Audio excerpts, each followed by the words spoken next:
Chers amis du Club du Mercredi, bienvenue dans cette nouvelle vidéo et surtout dans ce nouveau format.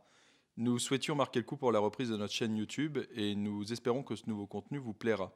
Un nouveau contenu qui s'accompagne de nouveaux intervenants, d'une nouvelle forme de captation et d'un nouvel animateur, Georges donc, pour vous servir, accompagné de quelques acolytes ayant vocation à changer régulièrement au gré de nos entretiens. Car c'est là le caractère inédit de cette proposition, un invité en discussion avec plusieurs membres qui changent en fonction de leur spécialité. Aujourd'hui, nous sommes donc en présence de Dr P, Julien, Samuel et Étienne.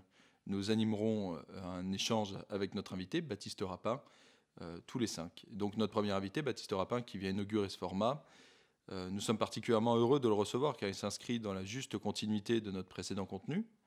Baptiste étant l'auteur d'une conférence pour le club donc du mercredi en juin 2018.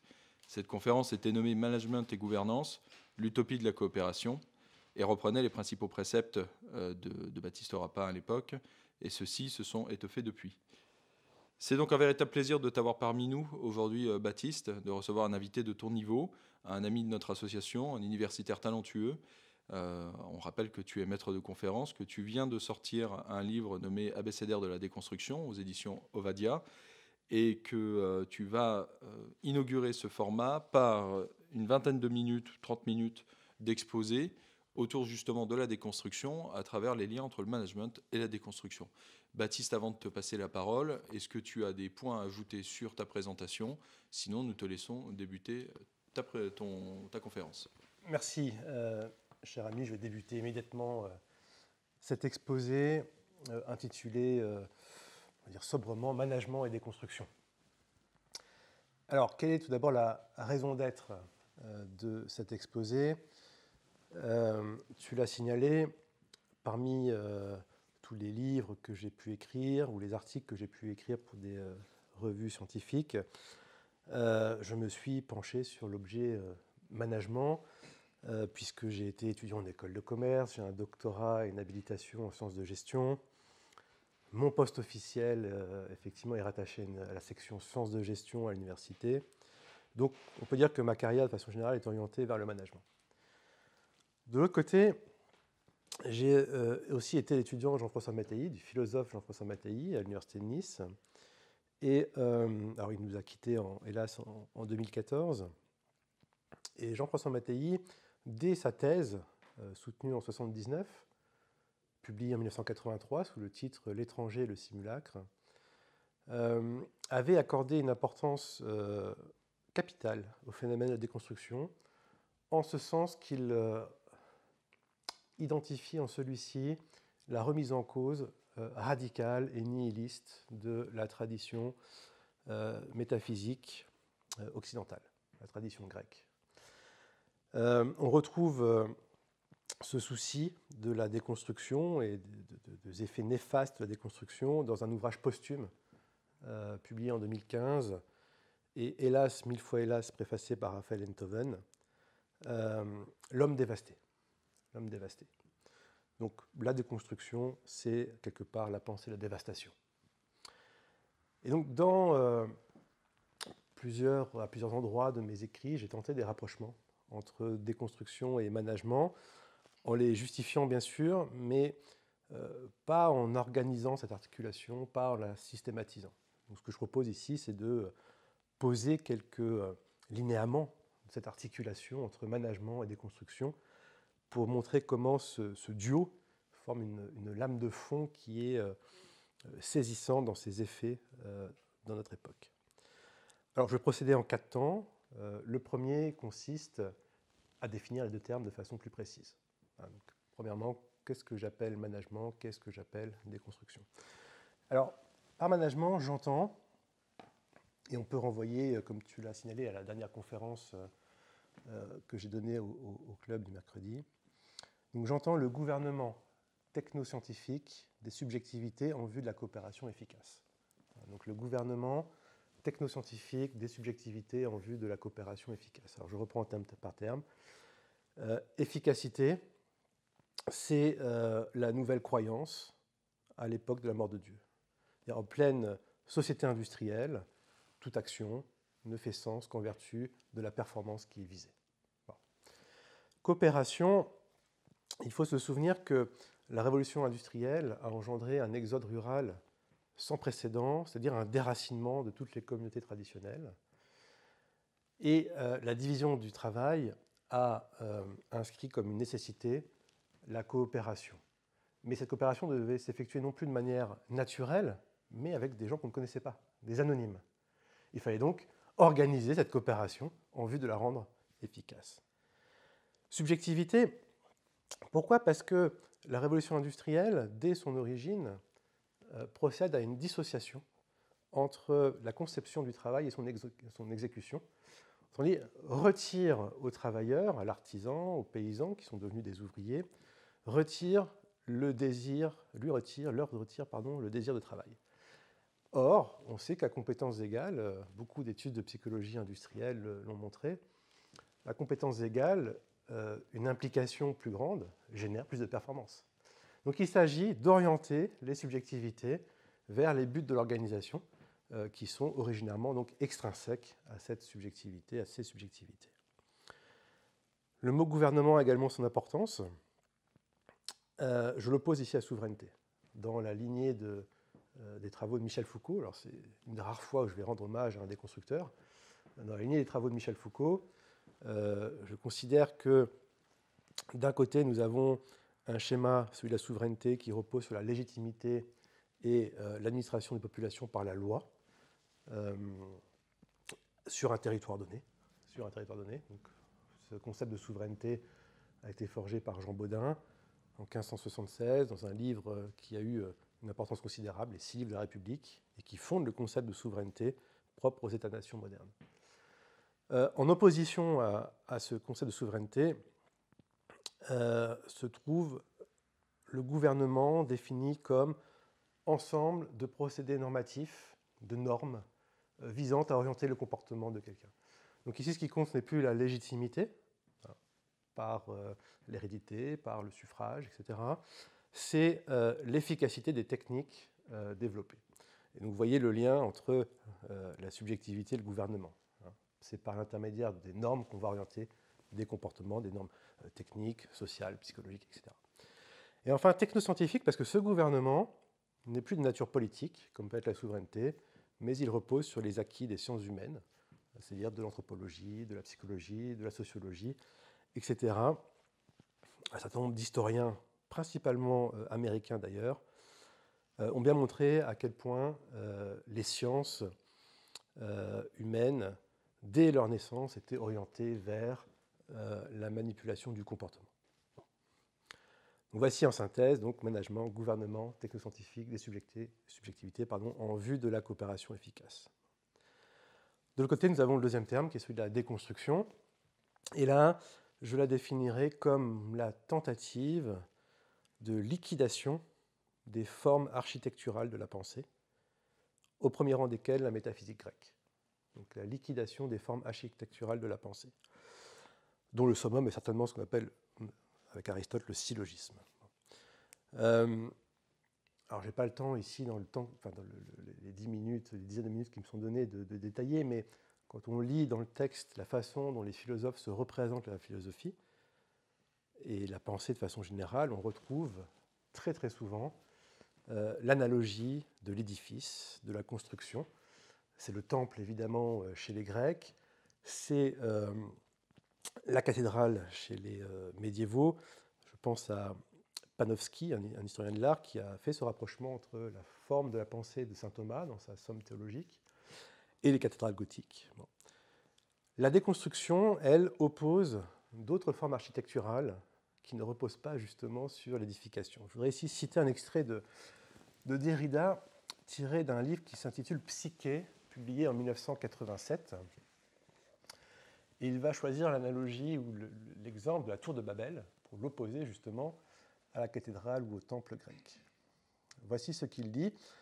La tour de Babel ne figure pas seulement la multiplicité irréductible des langues, elle exhibe un inachèvement, l'impossibilité de compléter, de totaliser, de saturer, d'achever quelque chose qui serait de l'ordre de l'édification, de la construction architecturale, du système et de l'architectonique.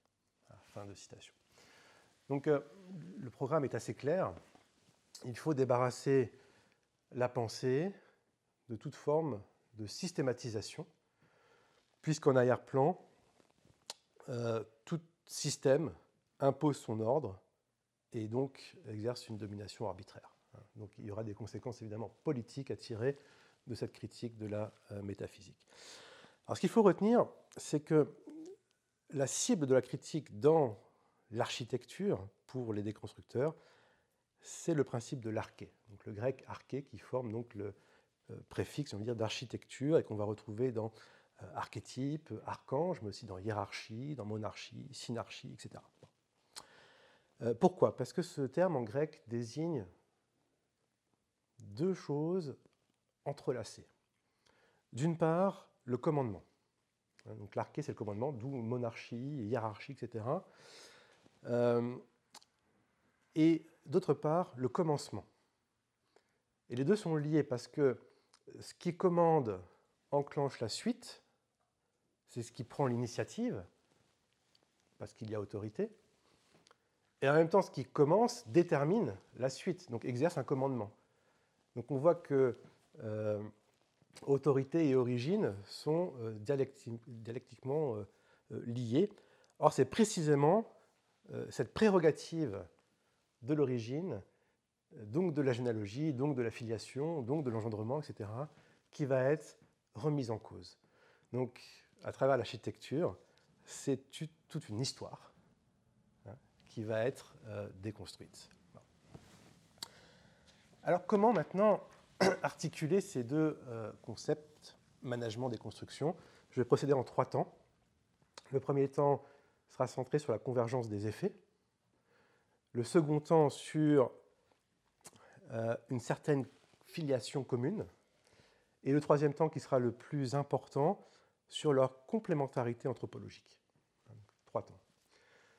Donc, parmi les effets, alors, je caractériserai les effets du management et de la déconstruction par un terme qui est celui de destitution. Destitution comme éradication des institutions. D'où la question, d'abord, c'est qu'entends-je par institution ?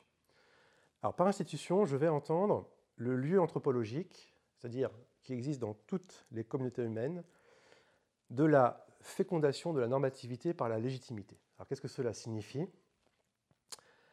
Toute société ne vit que par ses croyances, en raison d'un scénario fondateur, d'un récit des origines, qui garantit la légitimité, c'est-à-dire qui est capable de répondre aux questions ultimes de l'origine, du mal, de la souffrance, de la mort, etc.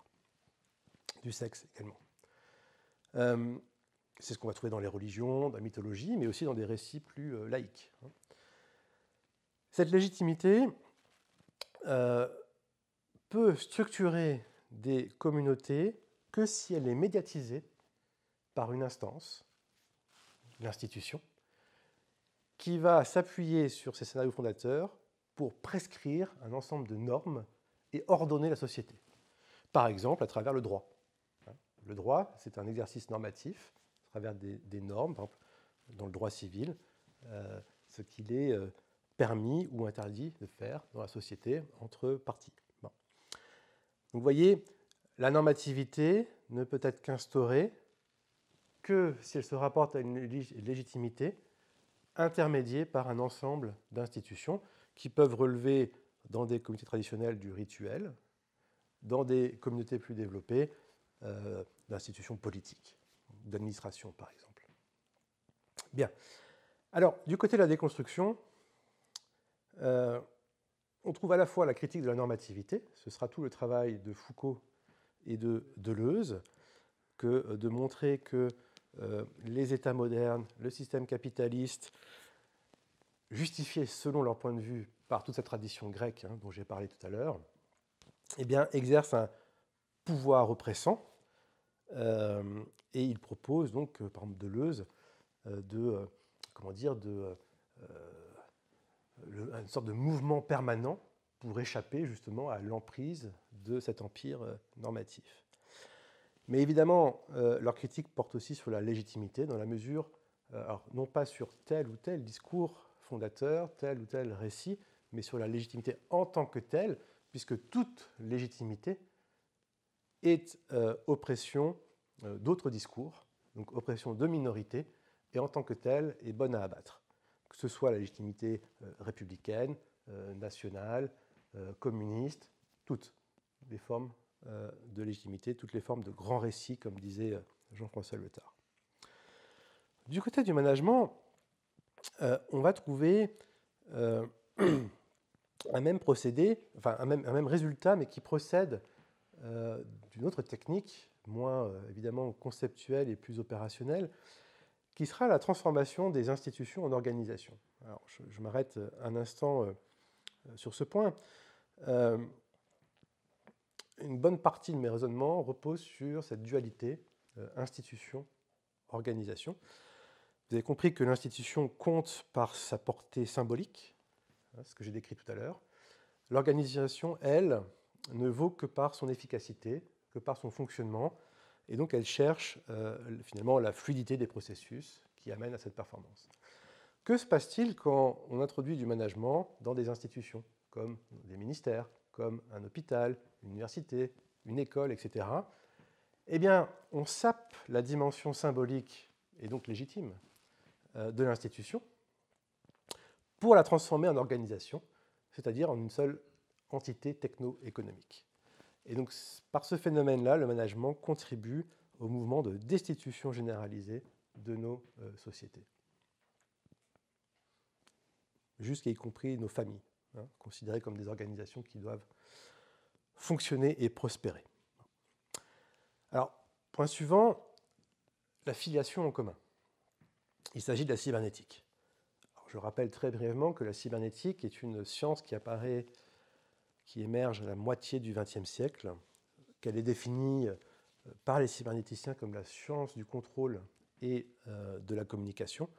On pourrait même dire la science du contrôle par la communication, si on voulait prolonger leur pensée, et qu'elle repose principalement sur un acquis théorique qui est en fait un modèle, plus qu'une théorie, qui est le modèle de la boucle de rétroaction, appelé feedback en anglais, que les ingénieurs vont appeler la boucle d'asservissement ou cerveau-mécanisme, et qu'on appellera en management ou en sciences d'éducation apprentissage. Mais tous ces termes, je les prends comme synonymes parce qu'ils se réfèrent à cette même réalité fondamentale de la boucle de rétroaction qui, en fait, comporte 4 moments. L'émission d'une finalité, l'enclenchement d'action, et ça c'est très important, c'est la phase de contrôle et d'évaluation de l'action en cours qui permet de procéder à une analyse des écarts et donc à des dernières phases, à des corrections, de façon à se rapprocher toujours plus près de la finalité qui a été émise. Bon, je décris là une boucle de rétroaction simple. On pourrait sophistiquer le raisonnement parce qu'il y a des phénomènes d'apprentissage, de méthode, de changement de finalité, etc. Mais restons pédagogiques.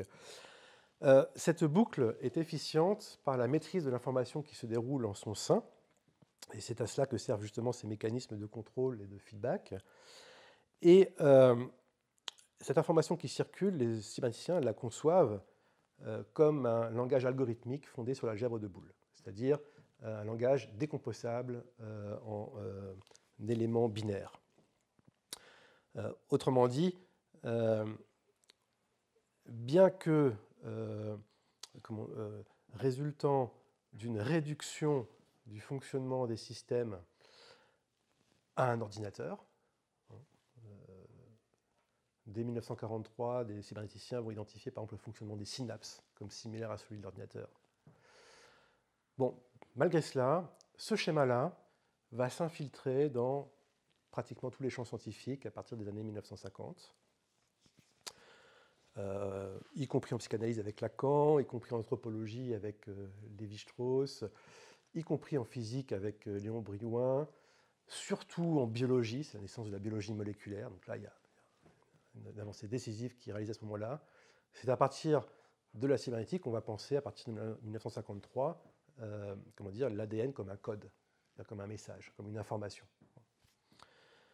Les sciences cognitives, l'intelligence artificielle, et évidemment le management contemporain.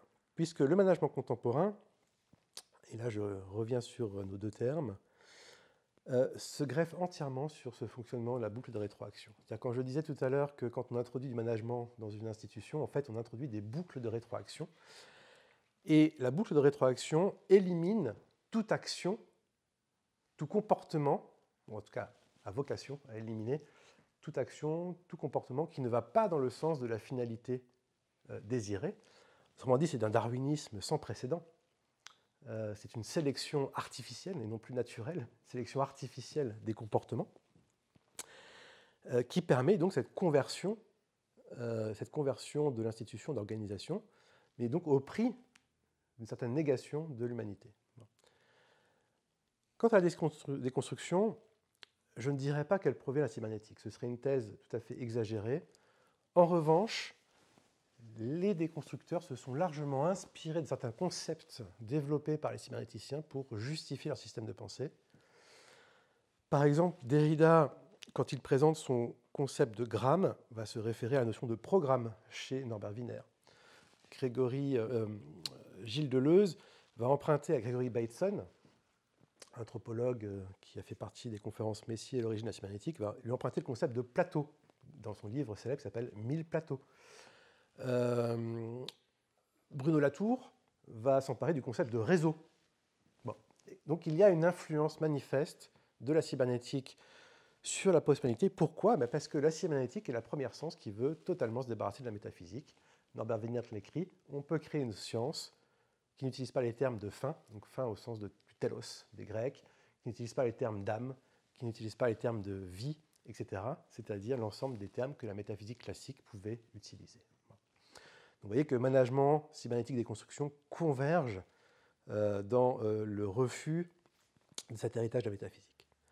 J'en viens à mon dernier point, et j'espère que je tiens le timing, qui est la complémentarité anthropologique. C'est ici une réflexion en cours que je vous livre, qui n'est pas aboutie, et qui fera l'objet, je pense, dans les années à venir, d'un livre à part entière. Je pars, dans mon raisonnement, de la tripartition fonctionnelle de Georges Dumézil, qui concerne les sociétés indo-européennes. Cet immense anthropologue, notamment dans une trilogie qui s'intitule Mythes et épopées, considère que les sociétés indo-européennes sont structurées à partir de trois fonctions. La fonction sacerdotale, qui a trait donc au sacré, la fonction politique et guerrière, on va trouver les rois notamment, et la fonction productrice, l'activité marchande, artisanale, etc. Alors, c'est une présentation caricaturale, hein, évidemment. Je vais ici utiliser cette tripartition de façon pédagogique et non pas de façon réaliste. Ce que je veux dire là, c'est que Georges Dumézil lui-même pensait que nos sociétés modernes ne sont plus caractérisées par cette trifonction.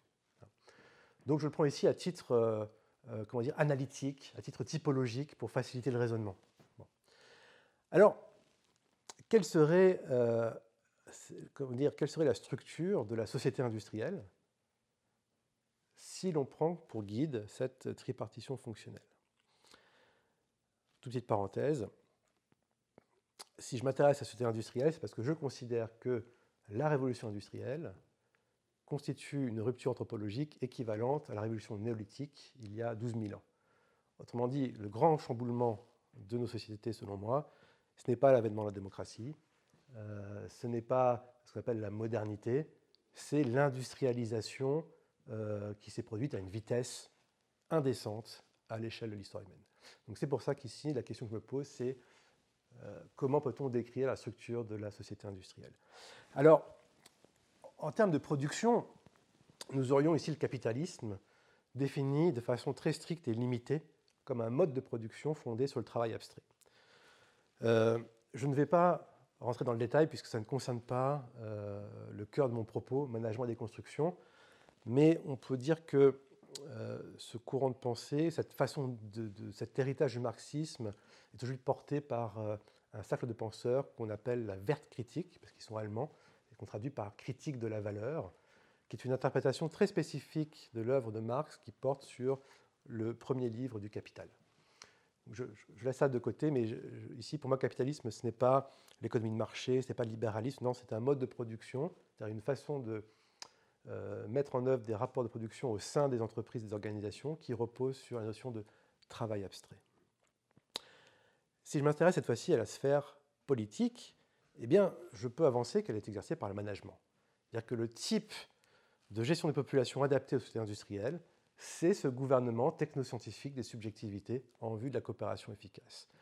Cela signifie que toutes les formes de pouvoir aujourd'hui tendent à prendre la forme du management, et on l'observe non seulement parce que le management se substitue à d'autres formes de pouvoir, mais parce qu'il les creuse de l'intérieur. Il suffit de regarder ce qui est devenu l'État aujourd'hui pour observer qu'une structure, une coquille existe, mais que ça n'a plus rien à voir avec une délibération politique, mais tout à voir avec une gestion des populations fondée sur des sondages, sur des prospectives, sur des acquisitions humaines, etc. En pleine campagne électorale actuellement, nous pouvons le constater quotidiennement. Et enfin, il reste la dernière fonction qui est celle spirituelle, je vais mettre des guillemets, assumée par la déconstruction. La déconstruction, c'est le discours qui permet de légitimer l'action du management. C'est-à-dire parce que on croit faire, puisque évidemment je suis plutôt critique face à ce mouvement, mais parce qu'on croit faire la démonstration que tout notre héritage est pourri, que tout notre héritage issu donc de la métaphysique grecque conduit à l'oppression, à la domination, à l'extinction de toutes les voix minoritaires, alors on peut justifier le détricotage de la société par l'introduction du management dans nos institutions. Je vous donne un exemple très simple de cette articulation. C'est que l'un des grands thèmes de la déconstruction, c'est de contester la supériorité du pôle mâle sur le pôle femelle. La mythologie grecque et la philosophie se constituaient sur des polarités.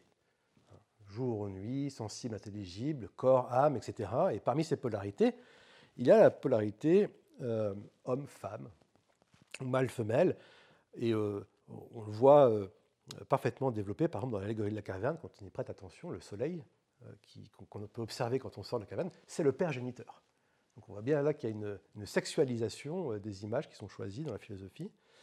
Et ces images sont parfaitement identifiées par exemple Jacques Derrida, qui va montrer, à travers une chaîne de signifiants, quelque part, l'identité entre l'idée, au sens platonicien, le père, le capital, l'homme, blanc, etc. Vous voyez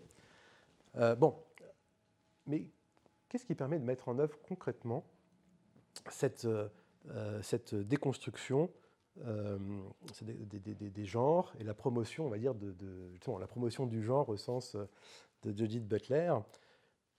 Ce sont les politiques de diversité dans les services de ressources humaines. Quel est ce qui est de plus efficace aujourd'hui pour promouvoir l'idéologie du genre? Ce sont les services de ressources humaines qui ne cessent d'organiser des événements, des affiches, des cafés-débats.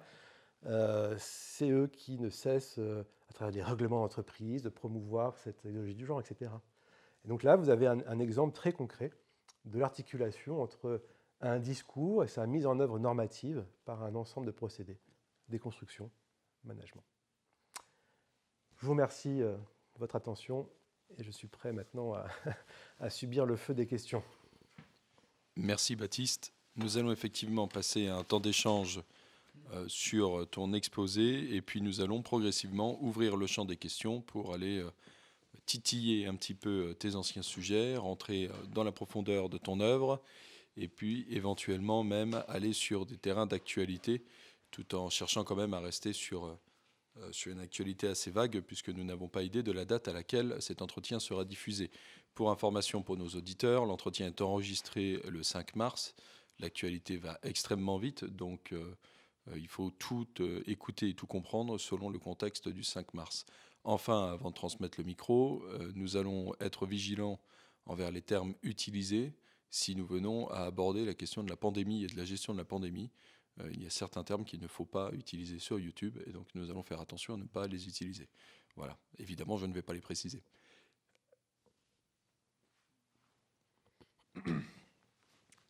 Donc, bonjour Baptiste, merci pour cet entretien, c'était extrêmement pertinent. Donc j'ai une question qui va faire le lien avec votre dernière remarque et avec ce que vous avez dit sur les fictions fondatrices.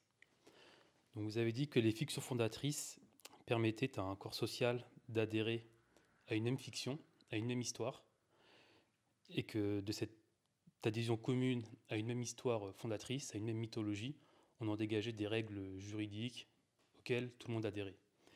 Et aujourd'hui, on assiste à une forme de réactualisation de toutes ces fictions fondatrices qui seraient plus diversifiées. Par exemple, on refait des séries typiquement vikings dans lesquelles on voit que ces mythologies-là sont revues et actualisées avec les normes actuelles. Je pense également au Seigneur des Anneaux. Voilà, qu'est-ce que vous pensez justement de cette réactualisation des fictions fondatrices de l'époque actuelle? Voilà, mes pensées se tournent spontanément vers Guy Debord quand j'entends votre remarque.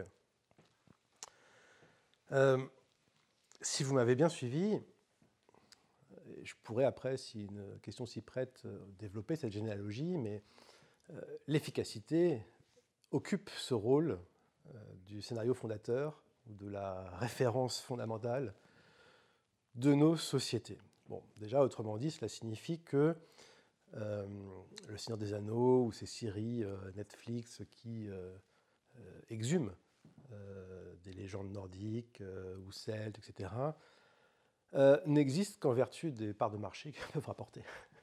C'est leur raison d'être. C'est leur raison d'être. Bon.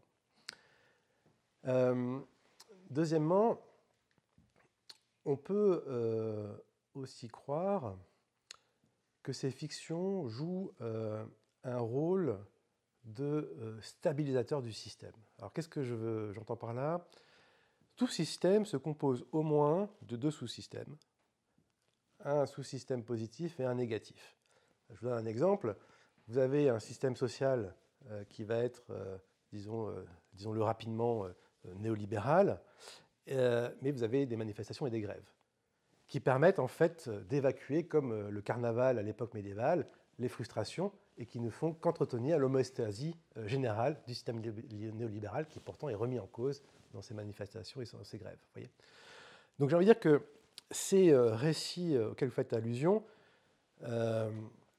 peuvent donner croire à certains que l'alternative est enfin là, qu'il y a d'autres scénarios possibles, qu'on peut exhumer des identités du passé pour les porter à l'écran et qu'elles seraient effectives. Mais tout ça me semble procéder de l'illusion fondamentale de la société du spectacle. Tout cela n'est que finalement un miroir du capital. Donc je suis plutôt suspect, très suspect, circonspect envers ces tentatives. Et de façon générale, nous vivons aujourd'hui le passé sous sa forme muséifiée. C'est-à-dire que je pense qu'il faut prendre acte que le passé n'est plus effectif, que la tradition a été rompue, et donc le seul accès que nous y avons, il est objectivant, c'est-à-dire ineffectif. Ce qui doit poser des questions stratégiques, hein, si on s'accorde sur ce constat. Alors, comment on fait pour sortir de ce système industriel, ce méga-système, cette méga-machine, dirait Lewis Mumford, industrielle? Il ne me semble pas que le recours au passé soit une solution. En tout cas, cette modalité-là. Merci Baptiste. Je reprends le micro. Donc c'est Dr P pour les auditeurs. Moi, j'aimerais revenir sur un point qui m'a vraiment évoqué beaucoup de questions et beaucoup de choses à dire en fait quand vous avez abordé la question finalement des modèles et la question du modèle cybernétique. Parce qu'en fait, comment dire, ce que je constate d'après votre propos, c'est que finalement, toute cette représentation de la circulation de l'information, donc dont le caractère est binaire, vous avez cité l'algèbre de Boole, etc., finalement, c'est une vision qui est assez ancienne, philosophique, puisque j'ai l'impression qu'elle repose vraiment sur une vision mécaniste, réductionniste, j'oserais dire même descartienne, des systèmes, c'est-à-dire on peut les découper en petits morceaux et les interpréter. Alors peut-être je fais une mauvaise interprétation de ce que vous avez dit et j'ai mal compris. Parce que quand on voit les choses comme ça, on a l'impression qu'en fait, il n'y a pas de perspective, il n'y a plus de perspective holiste dans un tel système. C'est-à-dire on ne peut plus appréhender la question du tout, étant prisonnier en fait de cette mécanique mécaniste et, de découpage permanent. Ce qui est assez cohérent, de mon point de vue, au final, avec les choses que vous avez dites, compte tenu des représentations métaphysiques du monde, c'est-à-dire l'opposition entre Babel et l'opposition entre une cathédrale. C'est-à-dire qu'il y en a un qui est fini, construit et ouvert vers la perspective du tout, alors que l'autre voit le tout comme étant inaccessible, parce que toute construction est intrinsèquement inachevée et incapable d'atteindre le tout. Donc c'est absolument passionnant parce qu'en fait on voit que derrière en fait des questions presque d'épistémologie des modèles, comment est-ce qu'on représente les systèmes, comment dirais-je, on a presque une opposition entre l'Église et la synagogue, j'ai envie de dire, pour être assez en raccourci contre le Nouveau et l'Ancien Testament. Et je trouve ça tout à fait fascinant. Est-ce que vous auriez des compléments à apporter à ça, notamment sur cette question en fait, de la vision réductionniste? Vous n'avez pas l'air tout à fait d'accord en fait, avec ce que j'avance. Je ne le suis pas, mais je pense que bon, j'ai développé de façon très brève, donc du coup je n'ai pas développé cette question cybernétique tout à l'heure, et donc vous me permettez d'y revenir. C'est vrai que Heinz von Förster, qui est donc l'un des représentant des conférences Messie, il est arrivé en 1950 aux États-Unis et puis tout de suite il a été nommé secrétaire des conférences Messie. C'est comme ça qu'il a appris l'anglais sur le tas. Et pourtant, il est l'un des grands noms de la biologie cellulaire et des liens entre l'informatique et la biologie. Heinz von Förster, lui, proposait de remplacer le mot science par le mot systémique, pour dire l'importance qu'avaient les systèmes pour les cybernéticiens. Alors, en 1943, Wiener et deux de ses acolytes publient un article dans la revue Philosophy of Science qui s'intitule « Qu'est-ce qu'un modèle ?» Que disent-ils dans cet article? Il différencie le modèle de la représentation de la réalité. Donc il faut absolument, en termes d'épistémologie, saisir la différence entre la représentation de la réalité et la modélisation de la réalité. Je vais vous donner un exemple concret et ensuite on pourra de nouveau conceptualiser. Prenez une maquette d'avion, une belle maquette qui serait exposée sur un meuble. Cette maquette, elle a une visée de représentation, c'est-à-dire de reproduire la réalité. C'est-à-dire que la maquette ressemble à la réalité. On est dans ce que Platon appelait la mimésis, c'est-à-dire l'imitation de la copie à une idée, à la réalité. Qu'est-ce qu'un modèle réduit d'avion? C'est un modèle qu'on peut faire voler avec une télécommande, on met de l'essence, et donc c'est une réduction de la réalité à son fonctionnement. D'un côté, on essaie de représenter la réalité, c'est la maquette. De l'autre, on en isole les relations fonctionnelles afin, toujours cette visée d'efficacité, de fonctionnement. Voilà. Donc, ce que la cybernétique va entendre par modélisation, c'est de se débarrasser de toutes les propriétés de la réalité qui ne rentrent pas dans le fonctionnement de l'objet considéré. Donc, on va considérer les seules interactions dans le système, dans l'organisation, je prends ces deux mots pratiquement comme synonymes, les seules interactions qui m'aident à la production d'un résultat. Et c'est pour cela que la modélisation opère ce que j'appelle un nivellement ontologique. Elle va, quand on reproduit la modélisation sur l'individu, sur ses cellules, mais aussi sur son psychisme, quand on va continuer la modélisation sur une équipe dans une entreprise, la modélisation sur une société, sur un écosystème, si on est dans l'écologie, etc., à chaque reprise, on va faire fi de la singularité de l'objet qu'on étudie au profit des seules relations fonctionnelles et d'un holisme fonctionnel. Si je reprends le terme de holisme, qui signifie donc que le tout a plus d'importance effectivement que les parties prises isolément. Donc c'est dans l'agencement des parties, dans leur interaction, dans la structuration interne du système que peut se révéler la dynamique de fonctionnement. Donc, le mouvement, si vous voulez, d'homogénéisation ontologique procède épistémologiquement de la modélisation Et ça aboutit, si je prends un exemple, à considérer le fonctionnement d'un État, quand on analyse de façon systémique, comme celui d'une entreprise. Et donc à gommer la spécificité propre de l'État, qui est le politique.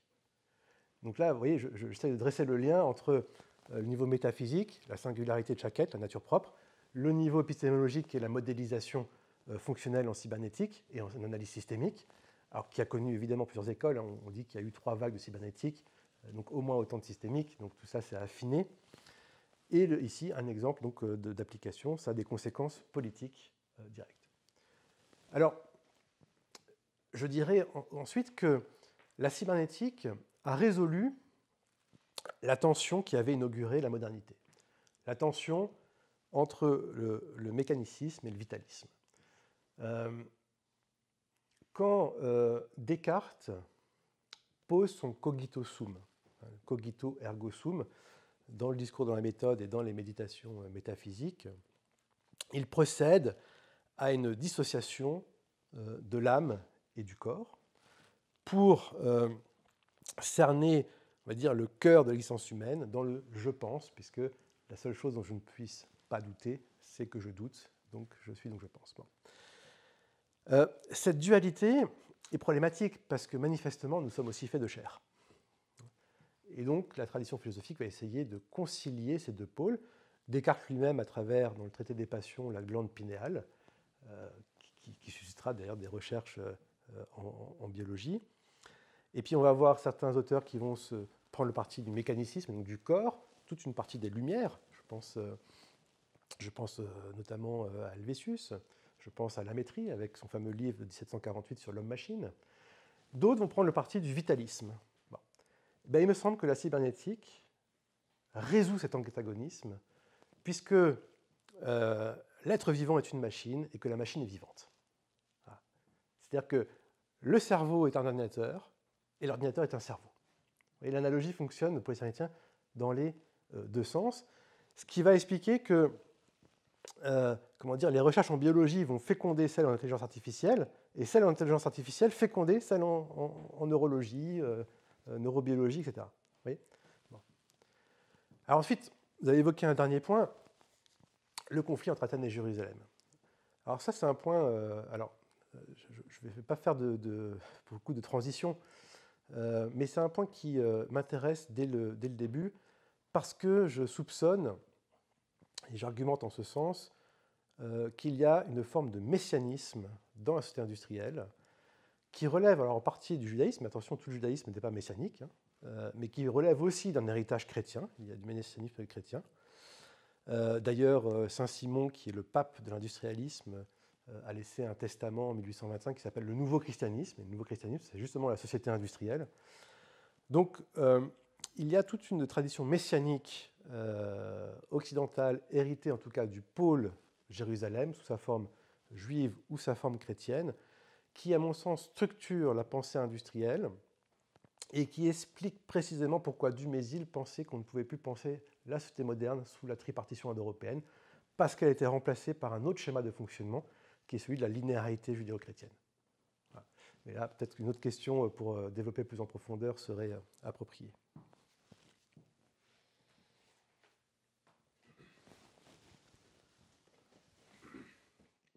Oui, donc je vais avoir une seconde question. Vous avez dit que les organisations... vous avez opposé l'institution et l'organisation. Et donc ce qui caractérise l'organisation, c'est le management. Et vous avez ajouté que le management entrait dans la totalité de notre vie, y compris dans la sphère familiale. Et donc je voudrais vous partager une remarque qui vous amènera à faire également une réponse. On pourrait peut-être aujourd'hui opposer la famille et le couple, dans le sens où la famille a une finalité.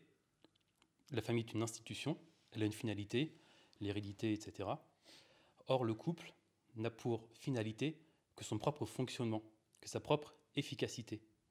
Et là, je vous renvoie à ce que vous avez dit plus tôt sur l'efficacité qui serait la nouvelle croyance suite à la mort de Dieu. Donc, selon vous, cette dualité entre le couple qui ne doit que fonctionner sans fonder de famille, et entre la famille qui est son institution, est-ce qu'elle vous semble pertinente ? Est-ce que vous avez des...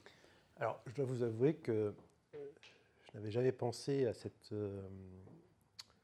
à cette dualité couple-famille, il me semble que son défaut résiderait dans le problème de la descendance. Puisque manifestement, des familles qui relèveraient de la logique du couple selon vos termes, procréent et ont des enfants. Mais ce qui m'importe ici quand je dis que les familles deviennent des organisations, c'est de mettre le doigt sur le rapport des parents aux enfants, qui est un rapport, comment dire, d'abord égalitaire. Alors là, il faut remercier Neil Postman, qui est un sociologue américain des médias, d'avoir, dès les années 80, montré comment la télévision, l'introduction de la télévision dans les foyers a bouleversé les relations entre les parents et les enfants, les plaçant pour la première fois sur un pied d'égalité face à un même objet. Une révolution anthropologique fondamentale. Mais d'autre part, qu'est-ce qu'élever un enfant aujourd'hui ? C'est lui préparer un destin sur le marché du travail. On va essayer de, la réussite scolaire n'est plus faite pour, sanctionner une culture générale et un esprit critique, mais pour sanctionner l'acquisition de compétences. On va sélectionner des études en fonction d'un retour sur investissement. C'est-à-dire, si mon enfant suit des études de mathématiques, il ne sera peut-être pas très employable. Ah oui, mais il y a peut-être quand même la finance. Oui, mais alors mathématiques financières, etc. Vous voyez ? Donc, le rapport, c'est ce que je disais tout à l'heure, c'est que à la fois le management se substitue à d'anciennes formes de pouvoir ou de régulation sociale, mais aussi il les creuse de l'intérieur. Et donc je pense que c'est ce qui se passe dans la famille. Tout doucement, on incorpore du vocabulaire, gérer sa vie. On introduit des pratiques, la budgétisation des travaux et des vacances. Songez qu'il y a 30 ans, ce n'est pas une pratique d'ouvrir un fichier Excel pour budgéter ses travaux et ses vacances. La notion d'accompagnement conjugal, d'accompagnement scolaire pour les enfants. Vous voyez, il y a tout un registre déjà de la langue qui s'introduit dans les familles et qui change l'esprit même de ce que peut être la famille comme institution. Dans toute la variété, ça j'insiste dessus, dans toute la variété des formes que prend la famille. Il n'y a pas, la famille souche n'est pas le seul modèle évidemment institutionnel de famille. Donc de ce point de vue-là, vous voyez, il peut y avoir descendance, filiation, mais dans un esprit de formation de main-d'œuvre pour le marché du travail. Oui, je me permets, avant de redonner la parole, je me permets de vous citer par rapport à ce que vous avez dit justement sur la télévision. Toute la famille qui est assise devant la télévision et parents et enfants sont mis au même niveau. J'avais trouvé ça génial. Donc c'est dans votre livre Tu es déjà mort, à la page 22. Et vous dites la chose suivante, ouvrez les guillemets. En effet, tous assis en face de la petite lucarne, parents et enfants désirent aussi intensément les uns que les autres être évangélisés par la bonne parole qui les installe dans le confort d'une même passivité misologique. J'avais trouvé ça génial. Peut-être préciser que la misologie, c'est donc la haine du logos, la haine de la raison, et que Platon dit que les sophistes étaient effectivement des misologues, des abominateurs du logos.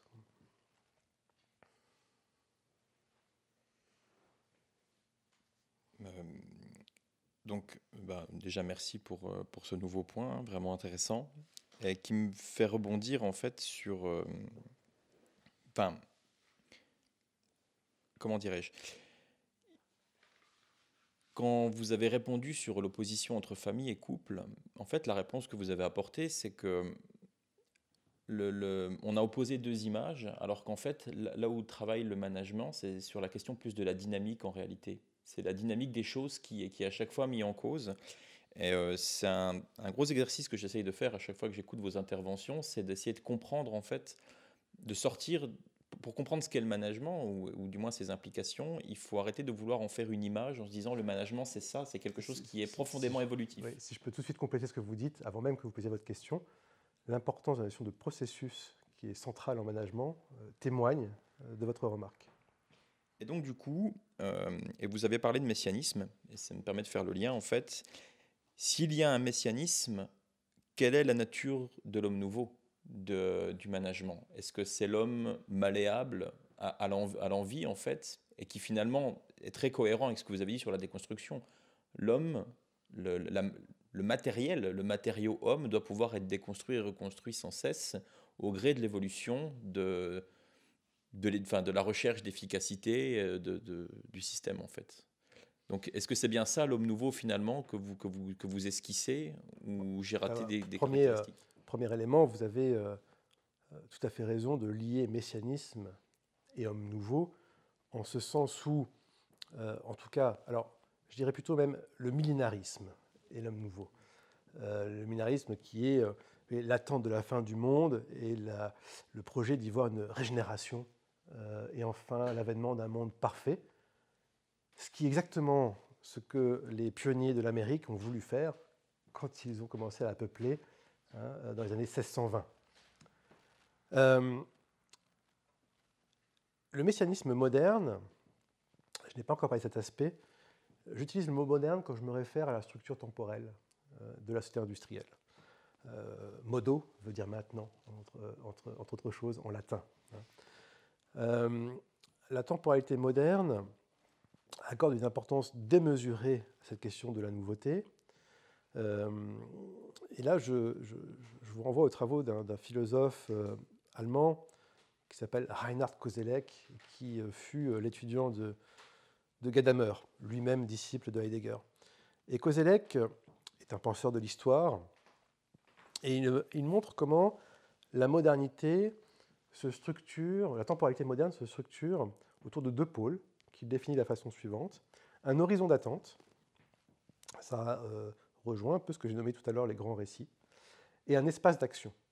Et la particularité de la modernité, c'est que l'espace d'action, au présent donc, se déploie en fonction de l'horizon d'attente, mais ces horizons d'attente sont multiples, puisque nous avons quitté, on va dire, l'unicité monothéiste du fait de la sécularisation des sociétés.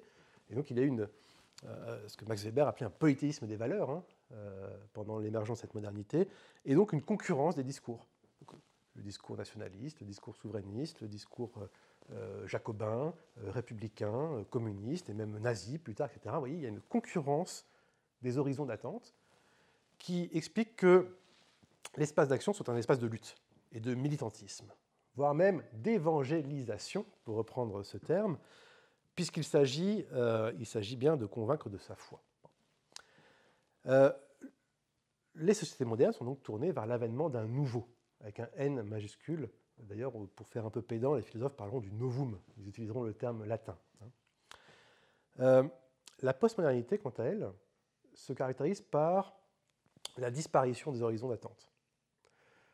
Donc, ça signifie que l'espace d'action n'est plus orienté vers une finalité, et donc qu'il bégaye en quelque sorte sur lui-même, et que les nouveaux s'enchaînent sans qu'une trame temporelle les relie. C'est le règne de la destruction créatrice, comme dirait Schumpeter, c'est le règne de l'innovation permanente, du changement perpétuel, etc. Bon. Donc nous sommes bien en plein règne du nouveau. Et on peut, petite parenthèse, le management, c'est justement l'organisation de cette nouveauté permanente. C'est pour ça qu'un de mes livres s'intitule « De l'exception permanente ». Alors, quel est cet homme nouveau ? Saint-Simon le définissait dès le début du XIXe siècle. Il disait « c'est l'homme industriel ». Qu'est-ce que l'homme industriel ? C'est l'homme utile. Donc là, Saint-Simon s'inscrivait dans la lignée des Lumières écossaises, Adam Smith notamment, mais aussi dans la lignée de l'utilitarisme, Bentham, qu'il félicitait d'ailleurs dans plusieurs de ses écrits pour ses ouvrages juridiques. Alors, l'homme utile, c'est l'homme productif.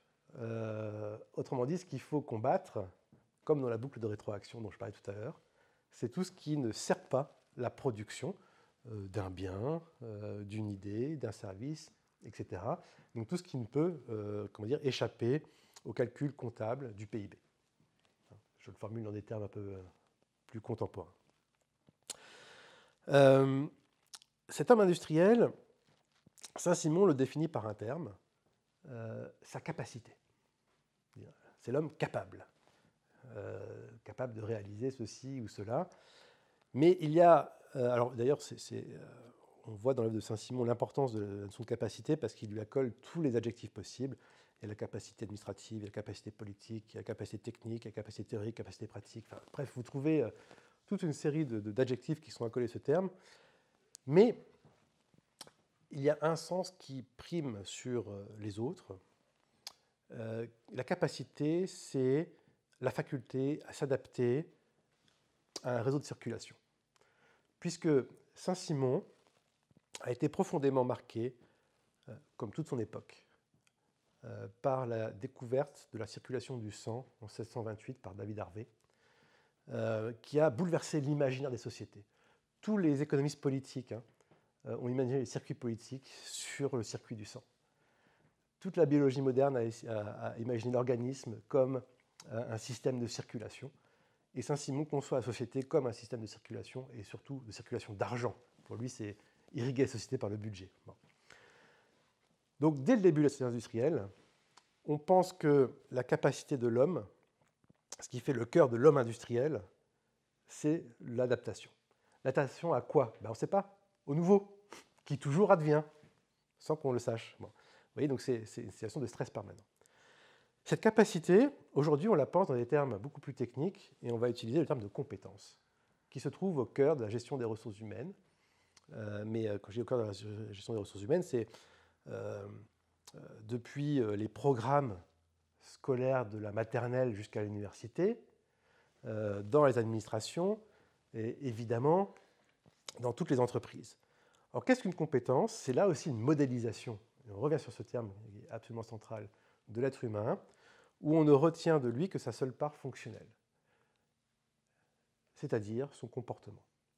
Donc là, il faut associer le comportementalisme dans les sciences humaines, donc qui est l'étude de l'action humaine réduite à ce qui est observable, c'est ce qu'on appelle le comportement, et donc l'étude aussi des déterminants du comportement, puisqu'en créant les conditions de l'environnement, donc par tel ou tel déterminant, telle ou telle variable, on va essayer d'amener la production d'un comportement utile. Bien, c'est ce concept de compétence, c'est l'outil de la cartographie des compétences, qui permet de déployer ici les hommes, d'organiser la mobilité. Donc là, je rentre sur un nouvel aspect, c'est que quand on pense en termes de capacité de compétence, eh bien, tout ce qui fait obstacle à la mobilité doit être éliminé et taxé de passéisme, antimodernisme, etc. Donc là, on voit que cette définition, cette anthropologie de l'homme industriel, mène à un projet politique qui est celui de la liquidation de toutes les aspérités, qui se nomme identité, héritage, qui se nomme frontière, qui se nomme institution, qui se nomme droit, etc., et qui sont autant d'embûches sur le déploiement de l'homme intégralement compétent. Voilà l'homme nouveau de la société industrielle. Alors, juste, je rebondis rapidement parce que votre réponse m'a évoqué finalement un genre de jingle ou de phrase facile que j'avais entendue à propos justement de la capacité. C'était pour faire en sorte que les handicapés deviennent handicapables. Vous voyez ce que je veux dire? Oui. Et c'est tout à fait dans le ton Oui. de la nouvelle langue, de tout ça. C'est parfait. Ça colle à nouveau une espèce d'image, un mot facile. Dernière remarque qui appuiera mon raisonnement en termes de société industrielle, c'est que on va également penser en termes de capital humain ou de ressources humaines. Donc vous voyez cette matérialisation de l'être humain, l'omission de sa dimension langagière, ça c'est de mon point de vue absolument capital, puisque tout ce système de croyances, de récits que j'évoquais tout à l'heure tient à la condition langagière de l'être humain, c'est ce qui le différencie de l'animal. Et l'expression capital humain, on va la trouver, alors c'est assez connu, chez Gary Becker, qui est un prix Nobel d'économie dans les années 60, qui a montré que la formation, l'employabilité étaient gages de croissance, etc. Mais 30 ans avant, Staline a prononcé un discours devant des métallurgistes du Donbass, justement, c'est d'actualité. L'homme, le capital précieux. Donc cette pensée de l'homme industriel, de l'homme utile, on la retrouve à la fois chez Lénine, qui était admirateur de Taylor, et chez Staline, sous la forme de l'homme comme capital précieux. On va la trouver chez les néolibéraux, on va la trouver chez les managers, etc. Voilà. Donc c'est un leitmotiv de la société industrielle. Merci Baptiste. On a passé à un autre intervenant, Julien. Je voulais rester avec vous sur le monde du travail. Je voulais, à l'aune de votre œuvre et de votre présentation, discuter avec vous quelques concepts. Alors, je ne sais pas si vous êtes familier avec le burn-out, qui est un phénomène hautement contemporain et qui semble être décrit comme par hasard pour la première fois en même temps que la description de la postmodernité. C'est à peu près dans les années 80 qu'est née cette entité pathologique. Donc l'épidémie de burn-out, c'est vraiment et aussi un paradoxe de notre temps, puisque on vit autant du temps libre et des loisirs. Jamais les Français n'ont si peu travaillé, d'après l'INSEE. On travaille 2h27 par jour de nos 15 ans à notre mort, en moyenne, si on lisse sur les temps d'études et les temps de retraite. Mais pourtant, jamais le travail a été vécu comme aussi pénible ou épuisant. Le burn-out, c'est l'épuisement professionnel en français. Ça survient secondairement à un investissement prolongé dans des situations de travail exigeantes sur le plan émotionnel. Les psychologues identifient bien sûr plusieurs causes, et une des causes majeures, c'est le fait de lier l'estime de soi à ses performances professionnelles. Et ce que vous voyez dans l'épidémie de burn-out, née exactement donc avec la postmodernité, comme la conséquence de celle-ci. Alors, là, il y a plusieurs points qui méritent d'être abordés. Le premier, c'est que l'INSEE fournit des repères, mais qui me semblent insuffisants. Car ces chiffres ne rendent pas compte de ce que Hartmut Rosa nomme l'accélération. Qu'est-ce que l'accélération pour Hartmut Rosa? Alors, il y a l'accélération technique due au progrès. Bon, d'accord, je laisse de côté. Mais ce qui m'intéresse ici, c'est la deuxième dimension. Donc, il y a l'accélération sociale, qui est la volonté perpétuelle de modernisation. Bon. Troisième dimension, c'est l'accélération des rythmes de vie. C'est-à-dire que nous vivons aujourd'hui, tout le monde, beaucoup plus d'événements par unité de temps qu'il y a plusieurs décennies. Vous voyez, ce n'est pas le temps qui s'accélère, en fait, il y a une intensification des expériences, et ça dès le plus jeune âge. Donc en fait, quand on veut s'intéresser à la question du burn-out, il ne faut pas s'intéresser qu'au monde du travail. Il faut s'intéresser à cette densité d'expériences par unité de temps.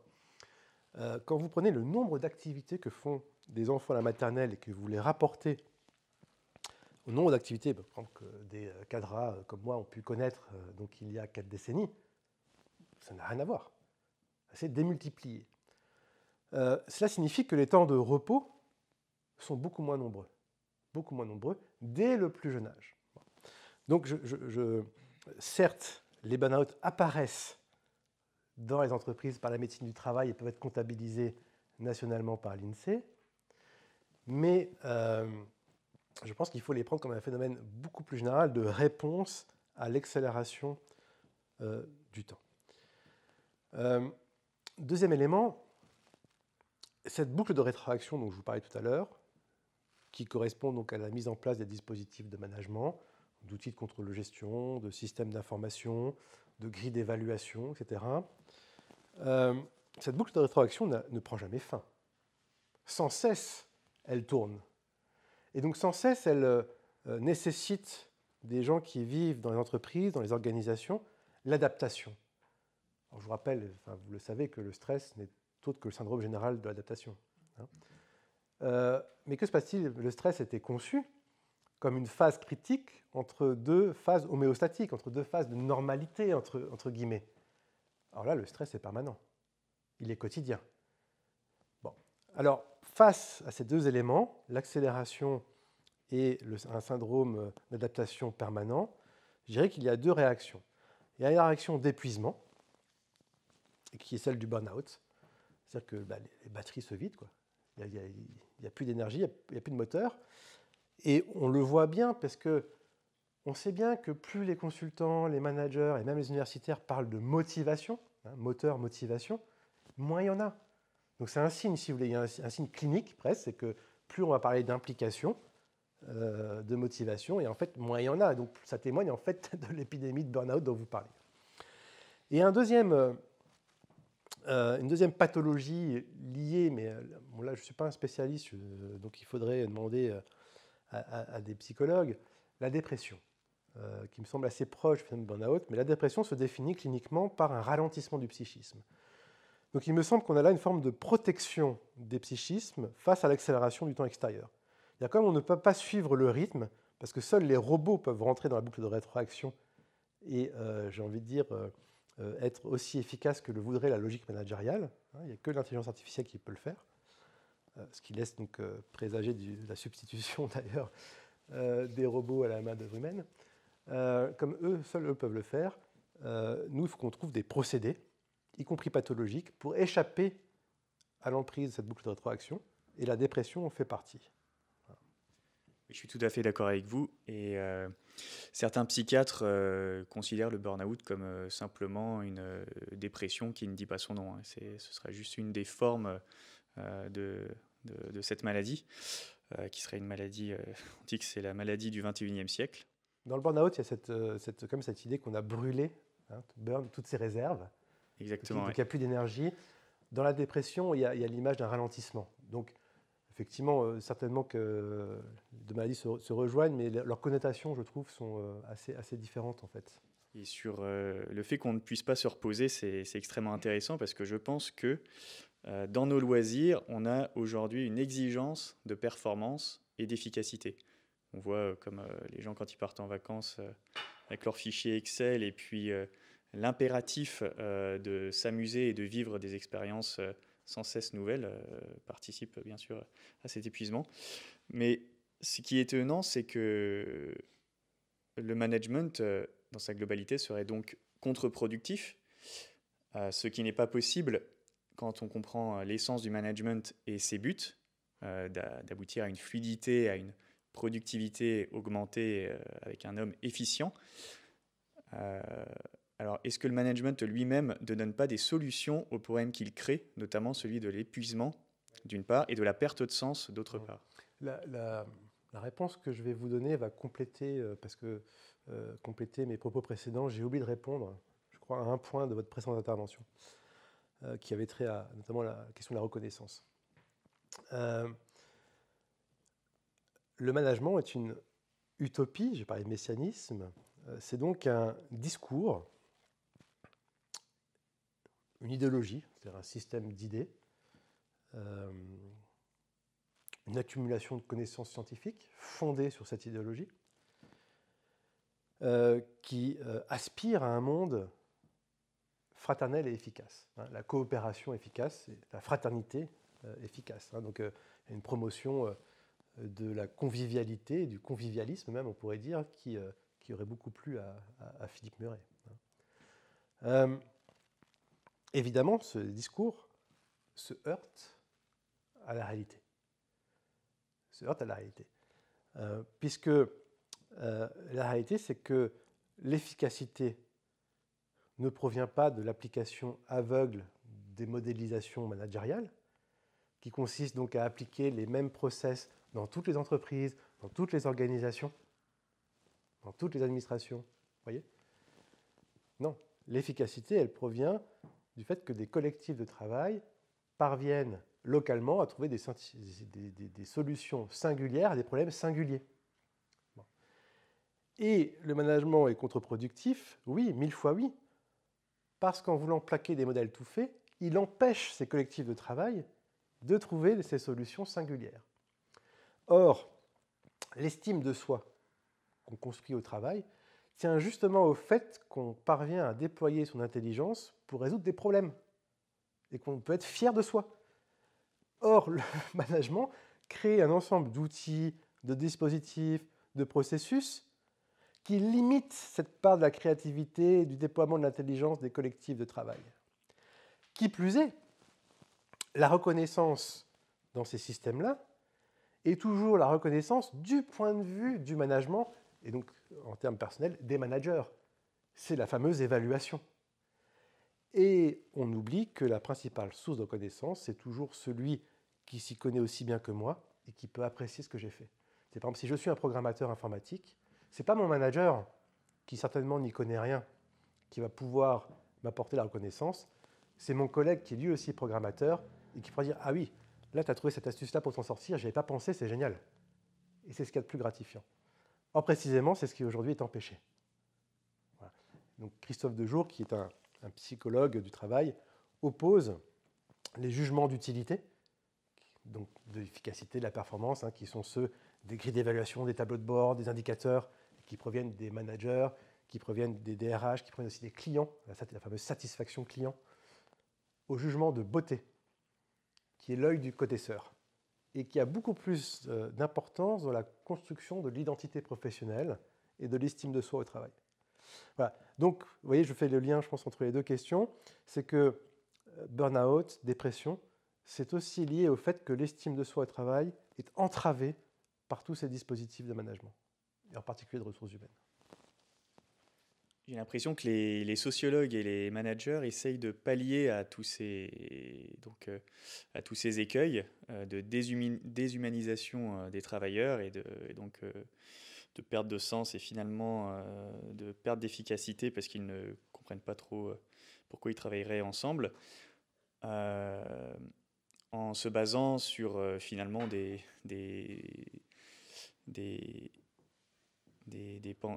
anthropologues et réintroduire au sein même des entreprises des rites presque archaïques, par exemple faire des week-ends avec les employés, envoyer faire du paintball aux collaborateurs, aller faire des virées dans les bars, faire ce qu'on appelle les apéros après le travail, je sais plus comment, les after-work. Tout ça fait finalement remettre du tribalisme et de l'humanité, et c'est extrêmement encouragé par les plus grosses sociétés, qui sont même souvent des sociétés américaines, et j'ai l'impression que c'est le capitalisme et le management qui essayent de trouver ces solutions à ces problèmes en essayant de remettre de l'humanité de façon un peu artificielle. Oui, c'est une excellente remarque. Il faut que je revienne à la définition que je vous ai donnée de l'institution pendant mon exposé tout à l'heure, à savoir ce lieu anthropologique de la rencontre entre la légitimité et la normativité. Bon, j'avais peu de temps pour développer mes idées, donc j'ai passé sous silence certaines dimensions. Je vous rappelle ceci. Donc là, je voudrais aborder un point de vue d'anthropologie générale et ensuite un point de vue d'histoire de l'Occident. Mais d'abord, le cadre.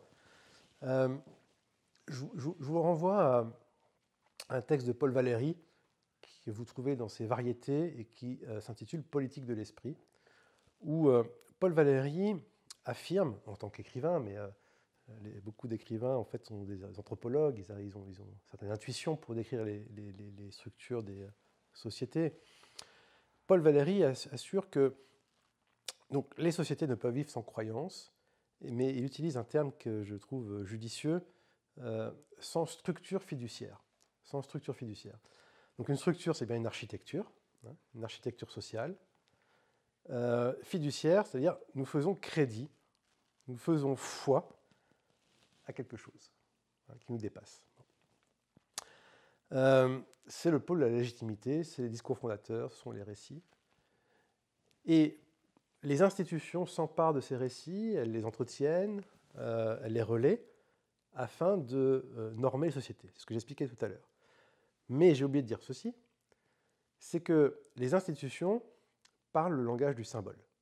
Autrement dit, les institutions, pour rendre accessibles ces discours fondateurs, les mettent en scène par des cérémonies, par des liturgies, par des rituels, etc. Alors, ici, je parle d'une façon très générale, puisqu'on peut être en pleine communauté tribale, effectivement, chez les Dogons au Mali ou en Amazonie, et ça va être sous l'ordre de la danse, du rituel, etc. Ça peut être, dans nos sociétés, le procès. Chaque procès au tribunal est un rituel laïque et rationnel, mais c'est un rituel, avec son décor, son protocole, ses costumes, etc. Bon.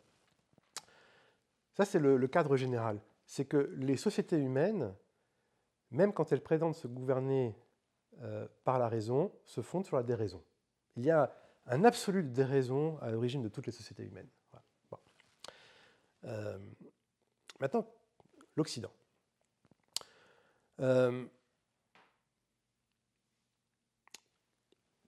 L'Occident a une structure anthropologique très particulière, assez unique, qui tient à la dissociation de la légitimité et de la normativité. Alors, qu'est-ce que cela signifie ? Si vous considérez l'Ancien Testament ou encore le Coran, vous pourrez constater que la légitimité définit directement la normativité. C'est-à-dire que les codes sociaux, les prescriptions délivrées envers les croyants se fondent directement sur la révélation. Ce n'est plus le cas en Occident à partir de la réforme grégorienne, c'est-à-dire à partir du tournant des 11e, 12e siècles. Que s'est-il passé à ce moment-là ? L'empire carolingien est en miettes, la monarchie capétienne est tout doucement en train d'émerger, mais c'est la féodalité la plus totale, c'est-à-dire l'émiettement et donc les rapports de force, sans qu'aucune unité politique supérieure ne puisse ressaisir tout cela dans une unité nationale. L'Église est la seule structure stable, seul point de repère. Et Grégoire VII, donc nous sommes en 1075, Grégoire VII, d'où le nom de réforme grégorienne, comment faire pour asseoir le pouvoir de l'Église, parce que sa mission finalement dans l'état actuel des principautés, fiefs, etc., sa mission ça va être aussi d'exercer le pouvoir temporel, ce qui est une révolution dans les mentalités. Quand on feuillette le Nouveau Testament, on ne peut pas reproduire les raisonnements des Juifs ou des musulmans. Parce qu'il n'y a pas de quoi fonder un système normatif temporel dans le Nouveau Testament. Ça parle de Jésus, il y a des paraboles, il y a des messages moraux, etc., mais il n'y a pas de quoi fonder un pouvoir. Donc que va-t-il faire ? Il va avoir l'idée, lui évidemment déconseillé, de se saisir du droit romain pour structurer le fonctionnement de l'Église et des sociétés temporelles. Ça donnera naissance au droit canon. Et par contre-coup, les Capétiens qui voudront affirmer leur pouvoir vont eux aussi se saisir du droit pour créer du droit constitutionnel, du droit administratif, du droit civil, etc. et donner naissance à l'État-nation. Alors pourquoi est-ce que c'est important ? Parce qu'il n'y a pas de lien entre la charité et le droit romain. Autrement dit, la normativité ne peut pas se réclamer directement de la légitimité. Il y a un écart. Et cet écart-là va faire que l'Europe va entrer dans l'histoire. C'est-à-dire qu'elle va pouvoir connaître un rythme d'évolution supérieur aux autres civilisations à cause de ce jeu entre le pôle légitimité et le pôle normativité. Et donc, que va-t-il se passer ? À la charité va se substituer la souveraineté, et à l'Église, l'État moderne, au droit canon, le droit constitutionnel. Et ensuite, lors de la révolution industrielle, l'efficacité va damer le pion à la souveraineté comme référence fondamentale, l'entreprise à l'État-nation, donc c'est l'entreprise qui devient le modèle auquel se réfèrent toutes les autres institutions, et le management va se substituer au droit. Mais le principe institutionnel reste le même, c'est-à-dire que ce soit l'Église, l'État ou l'entreprise, l'institution parle toujours par symbole, et par liturgie, et par cérémonie. Donc à la messe va substituer, alors je vais prendre un exemple caricatural pour que tout le monde comprenne, le défilé du 14 juillet, même s'il est évidemment plus récent que la constitution de l'État-nation. Et au 14 juillet vont se substituer les grands-messes d'entreprise dont vous avez parlé, parce que ces liturgies-là, c'est la colle anthropologique qui permet de faire adhérer les populations au dogme ou à l'évangile de l'efficacité.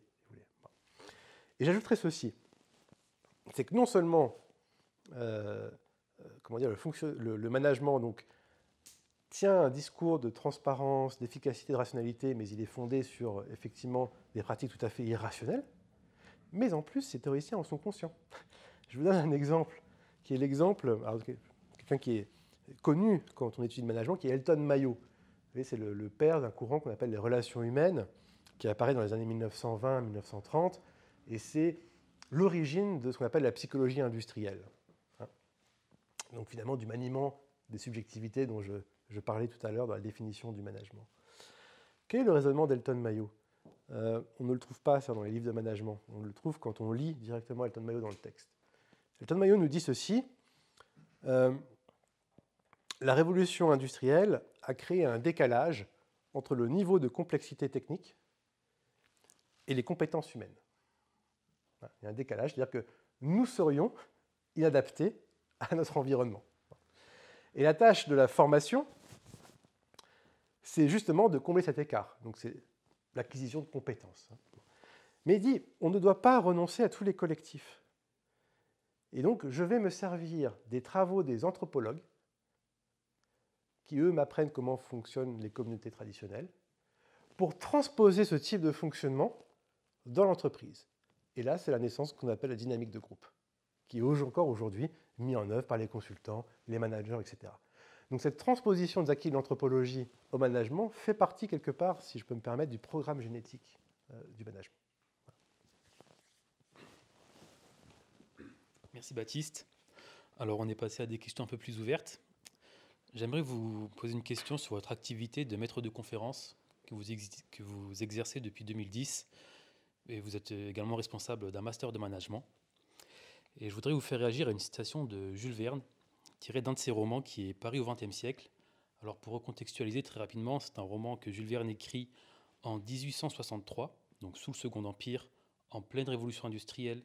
Et on sait quelle importance a la révolution industrielle dans votre pensée. Donc vous la mettez au même niveau que la révolution néolithique.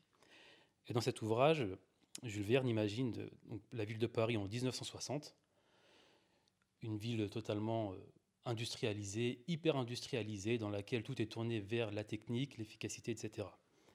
Et donc il dit ceci, nous avouerons que l'étude des belles lettres, des langues anciennes, le français compris, se trouvait alors à peu près sacrifiée. Le latin et le grec étaient des langues non seulement mortes, mais enterrées.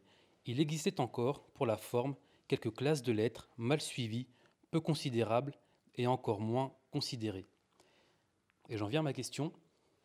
Quel est le rapport des étudiants dans les études managérielles aux humanités, à la philosophie, à la littérature, à toutes ces matières qui sont inutiles, entre guillemets? Alors, je pense qu'il faut dissocier 3 niveaux de réponse.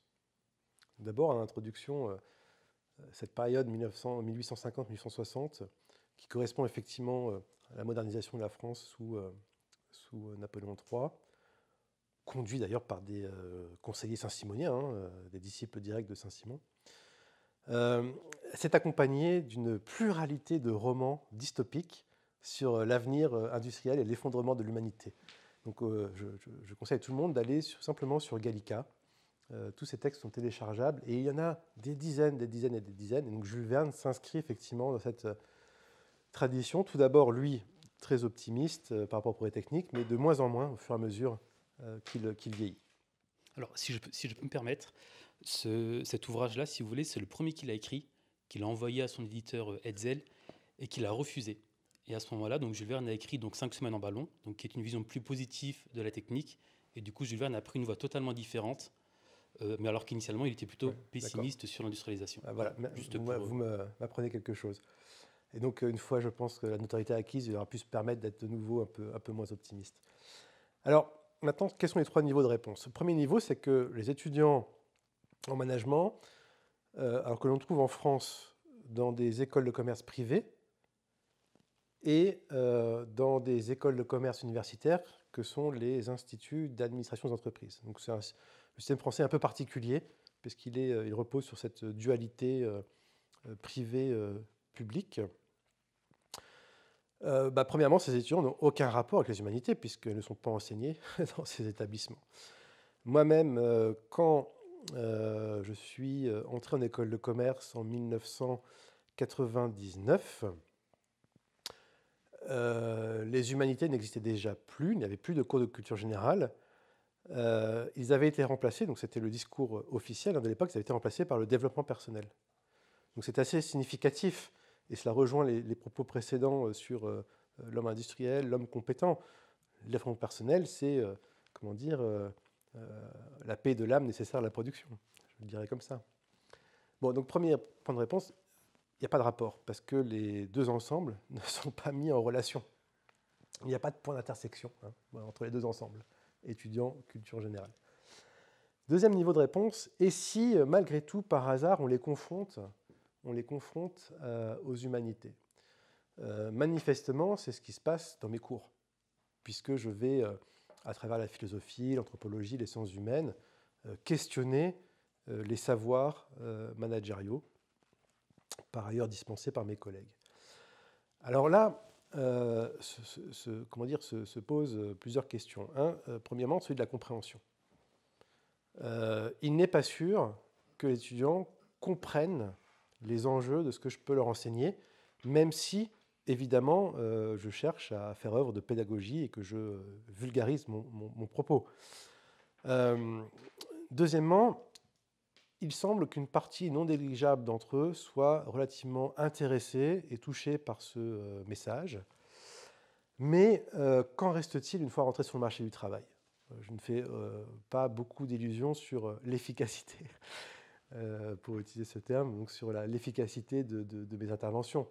Ça peut parler sur le moment, parce que quelque part nous sommes tous concernés par ce que je dis, mais c'est vite oublié au profit de la vie professionnelle et de la vie privée aussi. Ce sont de jeunes étudiants qui s'installent, qui font une famille, etc.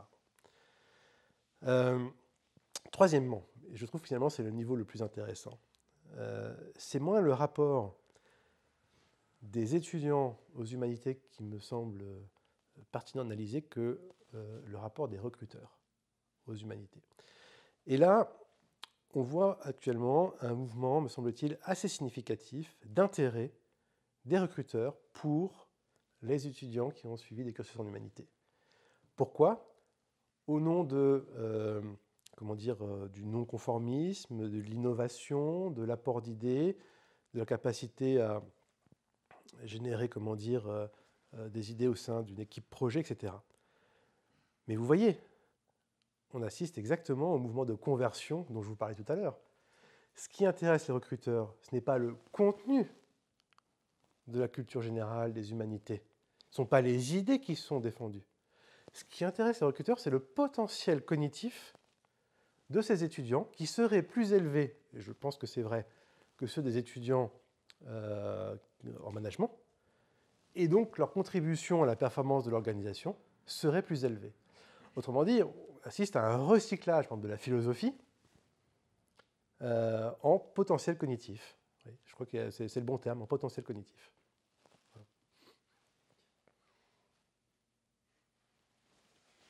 Alors, j'aimerais aborder un point avec vous, parce que c'est pour que je puisse me faire un peu plaisir sur un sujet.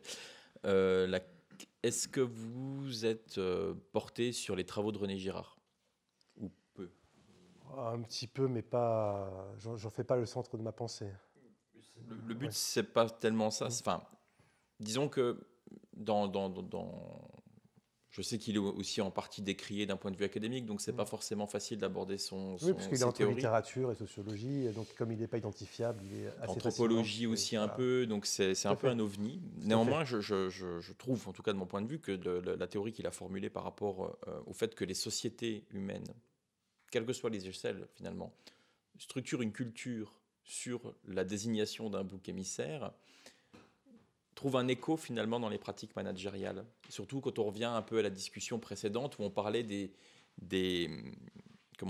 méthodes un peu tribales qui étaient remises dans les entreprises, etc. Et du coup, la question que j'ai derrière, c'est s'il y a un bouc émissaire, il y a forcément une part sacrifiée.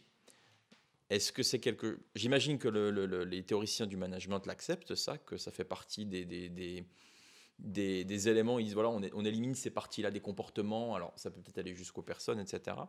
Mais en réalité, qui aujourd'hui est la partie sacrifiable de toute cette idéologie?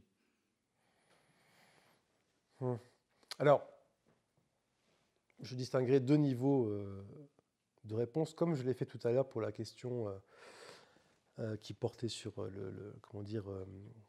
les remèdes que le management pouvait apporter à lui-même, etc. C'est qu'il y a le niveau du discours du management qui est un discours absolument positif, alors aux deux sens du terme, c'est-à-dire positiviste, est positif en ce sens où il ne tolère aucune négativité. Et donc la question de la mort, du sacrifice, du bouc émissaire, tout cela n'a pas sa place chez les théoriciens du management, puisque fondamentalement, le projet, c'est celui d'une fraternité universelle. Hein, bon.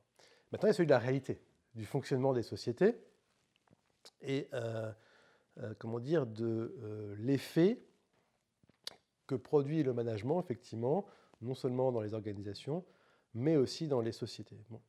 Alors, cette logique du bouc émissaire, je peux la partager, je ne l'avais pas envisagée sous cet angle, mais la réponse qui me vient immédiatement à l'esprit, c'est une expression de Gunther Anders, et puis elle va faire le lien avec tous nos développements précédents. Il parle de the unadaptable fellow, le type inadaptable. Voilà. Donc pour moi, le bouc émissaire dans la société industrielle, c'est ce qui est inadaptable. Et donc ça, vous l'avez dit en fait hein, dans votre question. On va le trouver sous plusieurs formes en fait. Il y a des formes économiquement visibles immédiatement, le chômage, le demandeur d'emploi comme on doit dire aujourd'hui, mais aussi un tas de métiers qui sont à la marge de cet industriel. Je pense que les artisans sont aussi des sacrifiés. On peut penser que beaucoup de métiers intellectuels sont des sacrifiés. Tout cela parce qu'ils ne rentrent pas dans cette logique. Et je suppose que cela pourrait s'accorder avec cette logique de bouc émissaire, mais si je dis une bêtise, vous me le direz.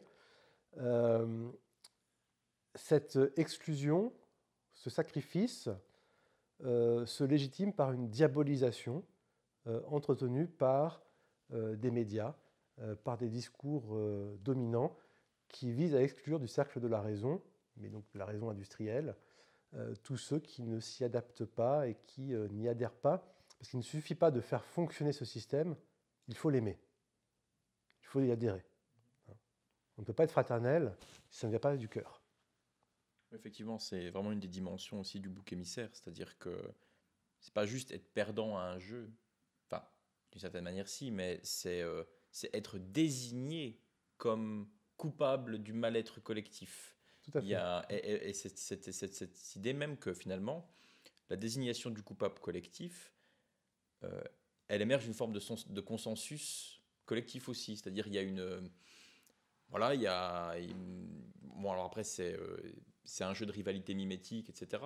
Mais à un moment donné, pour que la crise se résolve, il faut ce moment exceptionnel où on désigne le bouc émissaire et où on le sacrifie. Alors ça peut être symboliquement, etc. Mais il y a cette mécanique-là. D'ailleurs, ce côté un peu exceptionnel fait aussi penser à la question de l'exception permanente que vous abordez dans la gestion de la crise finalement. Enfin, le management, c'est la crise permanente et il faut toujours trouver une exception pour la résoudre en fait. Je trouvais que les deux idées s'articulaient assez bien en fait de ce point de vue-là. Oui. Je dirais, peut-être pour conclure cette question, que il me semble que avec Louis XVI, on a sacrifié le père et toutes les figures du père, même s'il y a eu des tentatives de résurrection, je pense notamment à De Gaulle évidemment, mais en ayant sacrifié le père, on n'a plus que des fils à sacrifier. Et donc, ça pose des questions sur la descendance de la société industrielle, dans la mesure où on sacrifie ce qui vient et non pas ceux qui sont. Voilà. Alors, je voudrais vous partager une anecdote qui, à mon avis, va vous faire rire. Donc, je connaissais vos travaux depuis déjà un certain moment. Et récemment, j'ai écouté l'interview de l'ambassadeur de Chine, qui s'appelle Lu Shei, qu'il a donné à la web TV Thinkerview. Et donc, à la 56e minute et 18e seconde, on a l'échange suivant. On lui demande pourquoi il y a autant de caméras en Chine. Il répond « pour aménager la société ». Qu'entendez-vous par aménager ? Lui rétorque-t-on. Et là, il a cette réponse géniale. On peut dire bien organisé. Ouais, c'est QFD. C'est QFD. Oui, eh bien, je voulais quand même parler du point de l'actualité géopolitique avec vous, même si je pense que ce n'est pas votre domaine de prédilection. Donc, le conflit actuel entre la Russie et l'Ukraine peut être vu comme le début d'une guerre de civilisation. Si nous faisons un peu d'historiographie ou surtout de projection dystopique, le conflit pour certains est amené à se globaliser et peut-être à s'organiser entre deux blocs. Donc n'allons-nous pas vers un conflit à grande échelle entre un monde libéral postmoderne opposé au monde russe qui veut affirmer sa civilisation et ses traditions et surtout ses antagonismes avec notre modèle américain, qu'il soit en Europe ou aux États-Unis. Et surtout, j'ose vous poser une question terrible. Est-ce que l'homme occidental postmoderne, avec sa perte de vitalité, son épuisement, son individualisme, son idéal jouisseur, a les ressources pour mener une guerre et se défendre? Alors, premièrement, vous l'avez dit, je ne suis absolument pas spécialiste, j'ai une connaissance vraiment imparfaite, d'ailleurs c'est même pas une connaissance du monde russe, donc je vais peut-être me contenter de principes généraux qui, j'espère, ne seront pas des bêtises.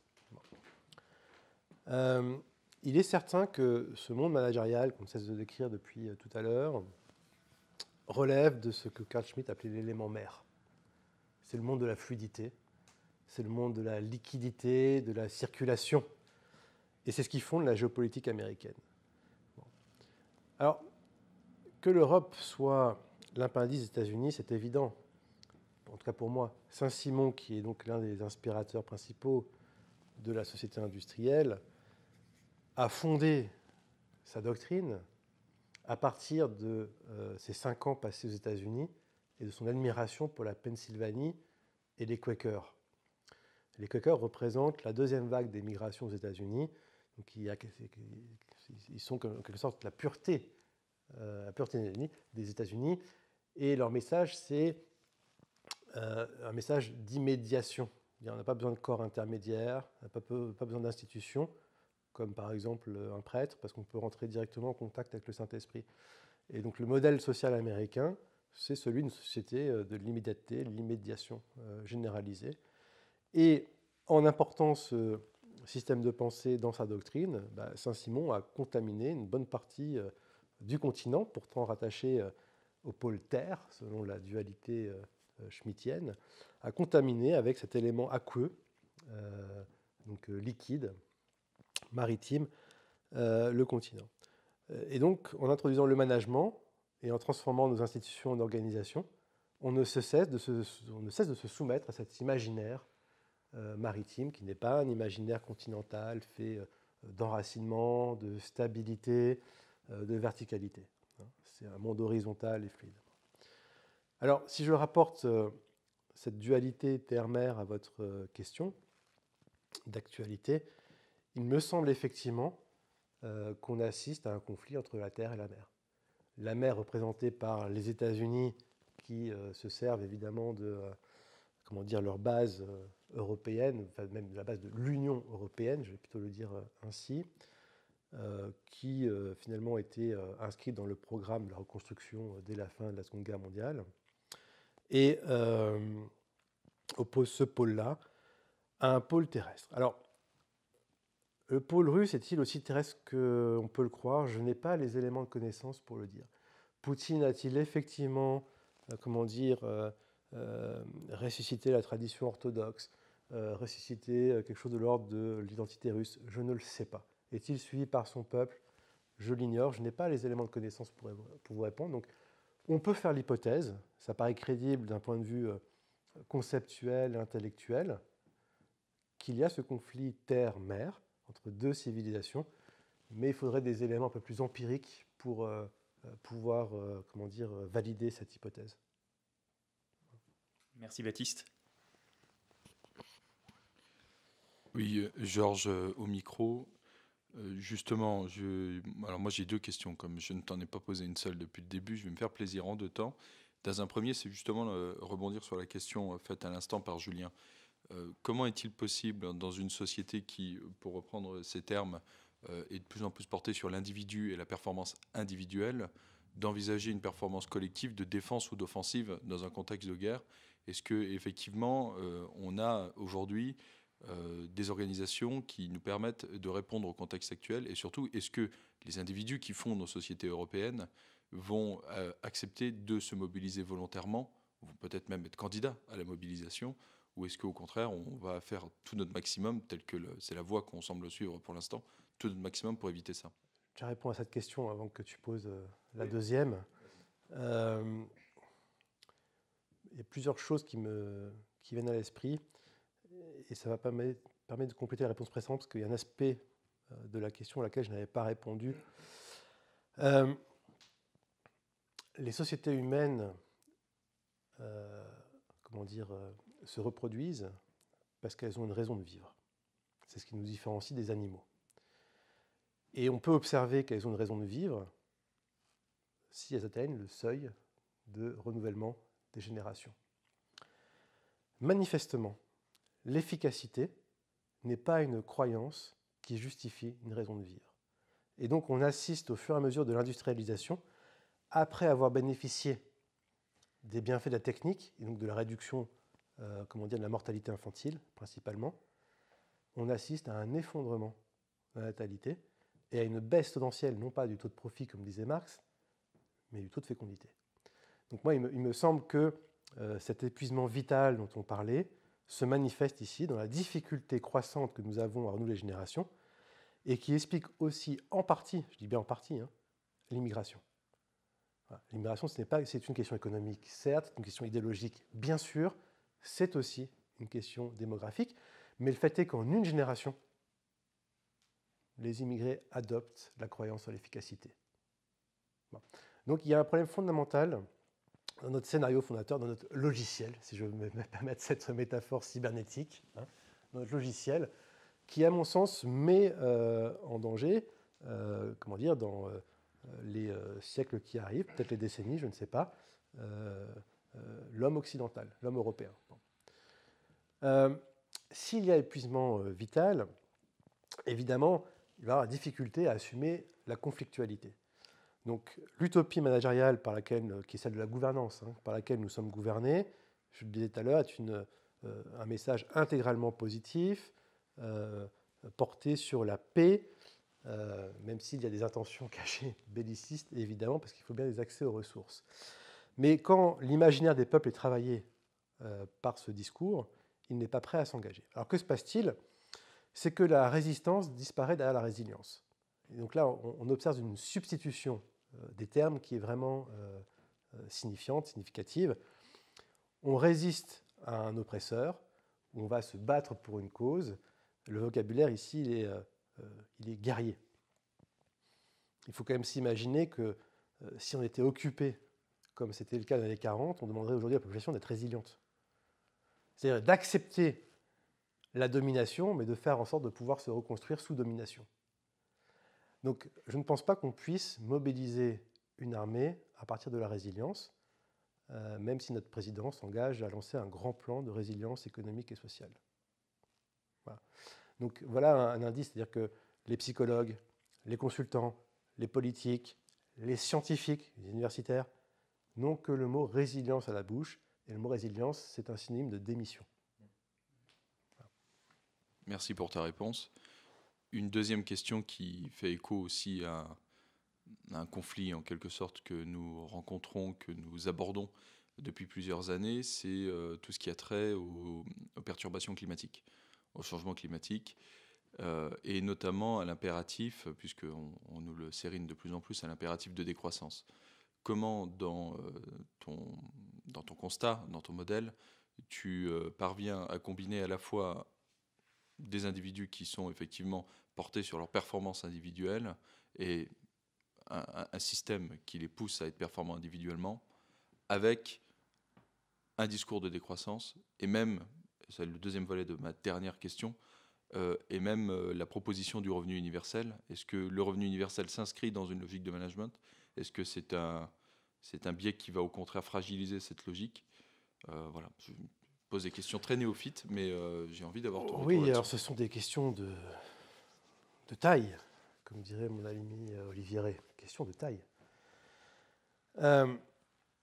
J'ai souligné à plusieurs reprises l'importance pour moi qu'avait la révolution industrielle.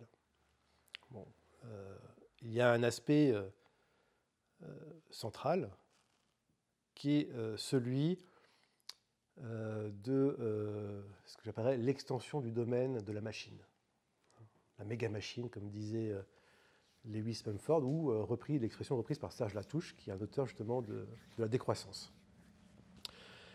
Cette méga-machine, c'est non seulement un réseau d'appareils de production, donc les machines sur lesquelles on travaille, mais c'est aussi penser la société comme une machine, c'est aussi penser le gouvernement des sociétés comme une machine. On parlait d'ailleurs, le père Dubarle avait écrit en 1948 un article élogieux dans Le Monde à propos de la cybernétique comme la nouvelle machine à gouverner. C'est aussi, considérer l'homme comme une machine, le cyborg. Donc, il y a cet univers machinique qui se met en place. Donc, si je devais, pour ma part, donner une signification plus précise au terme de décroissant, qui est plutôt une étiquette qu'un concept, je dirais que c'est la critique de la raison machinique. C'est la critique de la raison automatique. L'automate, porté évidemment par la révolution cybernétique dont on a parlé tout à l'heure. Donc il est évident que de ce point de vue, je me situe dans ce qu'on pourrait appeler les décroissants. Mais je mets encore une fois des guillemets à ce terme. C'est aussi un combat pour sortir de l'emprise de l'abstrait, parce que la machine parle le vocabulaire abstrait de la programmation, pour retrouver, comme disait Gustave Thibon, l'ami de Simone Weil, pour un retour au réel. Un retour réel dans le travail, dans toutes les activités, etc.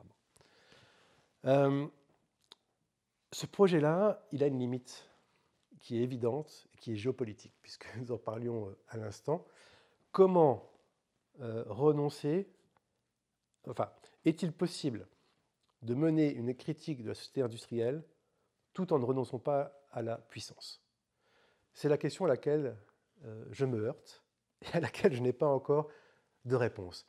Parce que je ne serais pas prêt à sacrifier l'indépendance, ce qui pourrait en rester, de la France. Donc je ne parle même pas de souveraineté, je parle d'indépendance. Je ne serais pas prêt à la sacrifier pour un projet décroissant. Donc l'articulation entre ces deux dimensions, c'est un des axes de travail actuellement, un de mes axes de réflexion. Donc, je pourrais partager les résultats une fois que ce sera plus abouti. J'ai quelques idées, mais pas assez ficelées pour pouvoir les présenter. Il me semble que la révolution industrielle a des effets bien plus dramatiques que le réchauffement climatique. Le réchauffement climatique me semble, encore une fois, le fruit de la société du spectacle. Il y a une focalisation. Je ne conteste pas la réalité de la chose. Je dis qu'il y a une focalisation excessive sur le réchauffement climatique et très certainement une surresponsabilisation des activités humaines. Bon. À voir. Mais par exemple, quand on lit Le Roi Ladurie, qui est un historien du climat, on voit bien qu'il y a des grosses variations climatiques comparables à celles que nous connaissons, y compris dans les derniers siècles. Donc, bon. Mais quoi qu'il en soit, quoi qu'on en pense, force est de constater qu'avec la révolution industrielle et l'empire des machines, l'homme est devenu une force géologique. Alors ça, je le partage avec les théoriciens de l'Anthropocène, et même si je préfère le terme de Capitolocène, comme le disent certains, pour signaler que ce n'est pas les Africains qui sont l'origine de la transformation de la planète en un amas de détritus, c'est bien les Européens, les Occidentaux de façon plus générale, donc Capitolocène. Mais elle se marque par quoi ? Par l'urbanisation. Une urbanisation folle en 2 siècles. La disparition de la ruralité qui est absorbée par les conurbations, métropolisations, etc. L'artificialisation intégrale de nos existences. Trouver un moment de notre vie qui aujourd'hui est déconnecté d'un rapport à la technique et à la machine, même à la technique en tant que machine. Cela me paraît en réalité beaucoup plus fondamental que la question du réchauffement climatique qui éclipse la question de l'artificialisation intégrale de nos vies. Voilà. Donc, j'espère que j'ai répondu à cette première question. Non, c'était la deuxième déjà? Je ne me souviens plus. Oui, c'est très bien. Tu as répondu à tout. Une dernière question de la part de Dr P. En fait, c'est plus un complément qu'une question, parce que c'est vrai que la question du réchauffement climatique, on est tous conscients que c'est un domaine qui est glissant, parce que en temps de désignation de bouc émissaire, émettre un doute est déjà un crime pensé, en fait. Bon, pour ma part, dans mon champ de travail, je suis quand même porté sur ces études en fait, climatiques, pas à les conduire, mais au moins à en étudier les conséquences. Il y a les conséquences qu'engendre le réchauffement climatique, donc l'augmentation des températures, elles ont de quoi nous préoccuper. Ce qui est difficile, c'est que pour l'instant, elles ne nous préoccupent pas à échelle humaine. Enfin, à échelle d'une vie, c'est-à-dire que là vient une accélération. Ensuite, ce que je dirais, c'est que les derniers rapports du GIEC, j'ai lu là celui qui est paru dernièrement, il y a une quasi-adéquation linéaire entre l'augmentation des températures sur le dernier siècle et l'augmentation du taux de CO2. Donc ça, c'est, je dirais, validé scientifiquement. Ce qui est intéressant, c'est que toute la réflexion qui vient derrière, et en fait, c'est vraiment la réflexion qui vient derrière la question de l'adaptation de nos sociétés à ce changement, parce que on pourrait dire que finalement 1 ou 2 degrés, c'est pas si désagréable. Bon, en réalité, les conséquences sont pas de cet ordre-là, elles sont beaucoup plus... Non, c'est voilà, c'est un changement quand même de l'habitat, etc. Les solutions qu'apporterait une réponse au changement climatique seraient un retour au réel en réalité, c'est-à-dire les préconisations, c'est la fin de l'agriculture intensive, le retour des haies, etc., une restauration des écosystèmes. Donc au point de vue du discours technique et scientifique qui est produit autour de ce constat de réchauffement climatique, il y a presque une réponse retour au réel. Le problème, c'est que là où ça devient inopérant, c'est que c'est voulu comme une conciliation entre cet impératif et justement la logique managériale et la logique des organisations. Alors, il y a un côté, on va réussir à plaquer un modèle abstrait à la société humaine pour répondre à cette question. C'est la question finalement de l'adaptation, etc.